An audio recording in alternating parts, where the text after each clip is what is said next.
everyone, welcome back to my channel and welcome back to my series where I tell you all the things that influencers influence me to buy and I tell you if it's worth it or not. And today we're doing luxury skincare. Just like every other living and breathing human adult, I love skincare and I buy a lot of it. Up first, we have anything from Glow Recipe. I bought the sampler set during one of the Sephora VIB sales and I really did not enjoy anything I used. If anything, the AHA, BHA, PHA face exfoliator was fine, but it was sticky and goopy. Everything had a really strong scent. A lot of people love this eye cream. I personally don't. I thought everything was a waste of money and I was just using it up to get rid of it. So I was definitely a sucker when it comes to Glow Recipe. I see so many influencers talk about it. I actually got it because Nicole Concilio was talking about how the PHA Pore Tight Toner helps her acne. I know Michaela talks about it. She has a deal with them or some type of sponsorship with them. I don't know, one of, like a marketing campaign, whatever. I don't know. Anyways, and I'm not saying it doesn't work for them because it definitely could, but for me, it was a total waste of money. I do have sensitive skin, so that overpowering scent just does not intrigue me.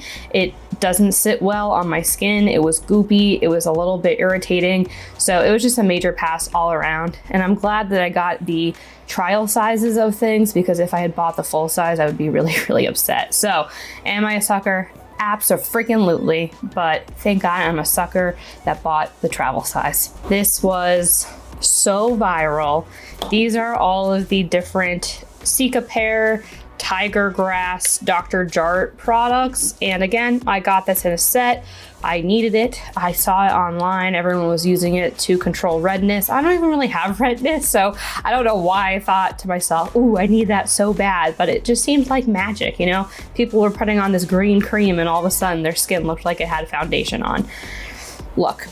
This, which is the original cream, the Cicapair color correcting treatment, this does bring down redness, but again, I don't really have any redness, so I don't need it. All of the other things in the set, so unnecessary. I don't actually know what this calming mist does. I mean, obviously it's supposed to calm your skin. I don't think it actually does anything. And then the other two things, same thing. I don't really think it does anything. The original cream that does tone down the redness has SPF in it, which is really nice. And I would use it more, but it's just very thick. So I don't like it because it just feels goopy on my skin. So am I a sucker? Yes. But again, at least I'm a sucker that bought the mini sizes of things that came in that little pack. The only thing that came in the full size is this mist, and I don't know how long. This is gonna take me like years to finish because again, I just don't really understand what it does. I don't really feel like it does anything. It says relief for sensitive skin to soothe and hydrate skin. I don't really think it hydrates my skin. I just spray it on and then it kind of just makes me feel icky. So I don't love these. I would not repurchase them, but I'm gonna do my darndest to try to use them all up. And yes, I was a sucker and I probably should just go into Sephora next time, try out the thing that I actually wanted to try, which is this cream, and call it a day. Next, we have Fresh. I do not think you need to spend the money on Fresh products. I particularly got this. This is the Rose Face Mask for hydration because online everyone was going crazy about this thing. They were like, this changed my skin. I feel so hydrated, blah, blah, blah, blah, blah. I thought I needed it because I went through this phase, and I kind of still am, where my nose is just so dry. And it's very odd because the rest of my skin is fine, but my nose is peeling and dry literally 100% of the time. So I was like, all right, I'll try it. It's expensive, but I'm gonna try it. And I didn't realize, I thought this was like a lotion that you leave on overnight. It's not. It's literally a mask. You put it on, you leave it on for 10 minutes, and then you wash it off.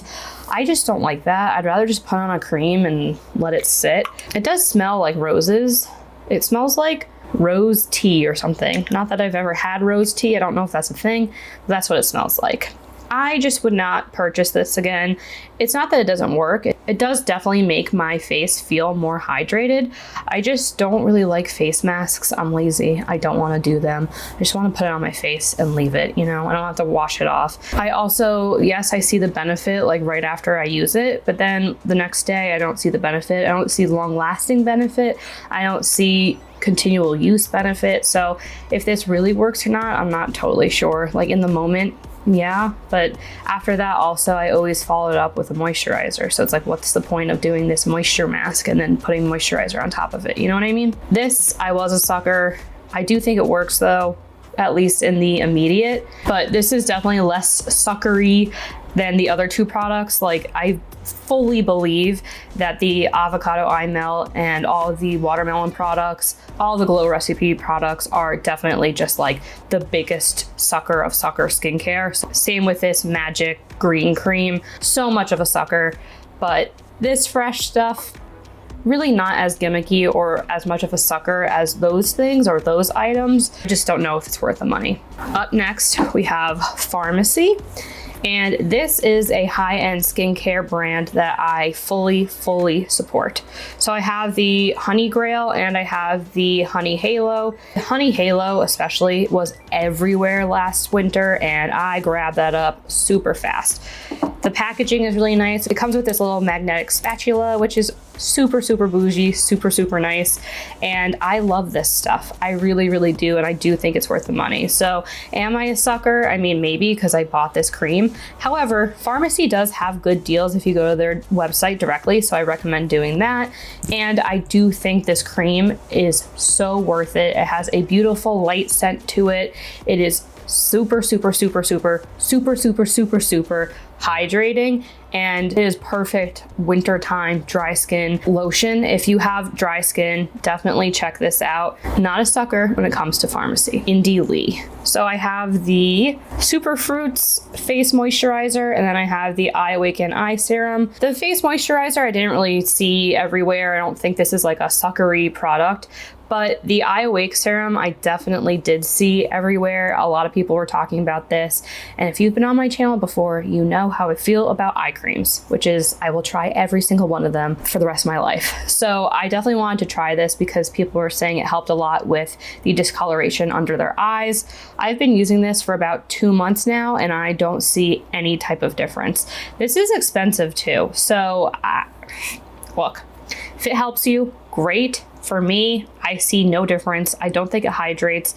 It's more of a gel, so it leaves a little bit of a tacky finish on your face, which I don't love. I love more of a hydrating eye cream. So overall for me, once I run out of this, I am not going to repurchase it. It doesn't bother my eyes though, which is great. A lot of eye creams can irritate my eyes. So I do appreciate that it doesn't do that. But I still don't think it was worth it. I still think I'm a little bit of a sucker. A lot of eye creams I usually am a sucker with just because they very rarely get rid of bags under the eyes. I've actually never really found an eye cream to get rid of bags under the eyes. I've never really found any eye creams to get rid of the dark circles under my eyes.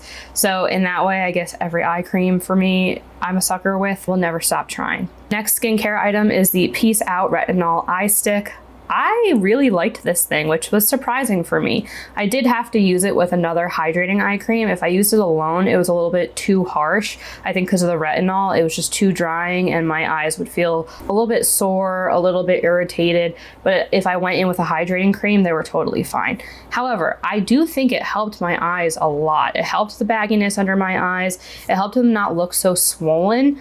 And I had a lot of discoloration and a lot of issues with my eyes because I was using Grande Cosmetics to help grow my eyelashes, which really helped, by the way, but really fucked up my eyes. So it just caused a lot of irritation and redness, etc. And I used the retinol eye stick to help combat that a little bit because they were just so puffy and there were so many lines and it was all there. So I used that for a while and it definitely helped. It is expensive, but I don't think that it is a cash grab. I don't think it is a sucker type product. I actually think this works. So am I a sucker? No. That stuff actually I saw a difference with. And speaking of Peace Out, I also have the Peace Out Pores. These are hydrocolloid patches and they are expensive and you don't get that many. You only get 3 per pack. Don't love that. And I've tried a lot of hydrocolloid patches. I was getting a lot of breakouts over here in particular, and these were the only ones that worked. And I could actually see the oil the next day, like in the patch. That's how I knew it was working, because I had never seen that before with any other patch. I've used all of the big brands, so these are expensive. However, they're worth it. I don't think I'm a sucker when it comes to these, and I don't think I'm a sucker when it comes to Peace Out skincare. I have really liked everything that I've tried, so if you are looking for good hydrocolloid patches, check it out. It could work for you. And that is it for me today. Thank you so much for being here and coming with me on my journey to go through some of my high-end skincare and seeing if it was worth it or not worth it to purchase, if I'm a sucker, if I was sucked in by all of the hype on Instagram, on YouTube, on TikTok, etc. And if I got a little ahead of myself and purchased some things I shouldn't have. I would say I have a pretty healthy mix of yeses and nos. I mean, not everything is going to work out for everyone, but I definitely found some things I love, like the Peace Out skincare. I definitely like the pharmacy. But in any case, thank you so much for watching. Before you leave, make sure you subscribe, comment down below. You know the drill. Just press all the happy buttons on the page, and I'll see you in my next video.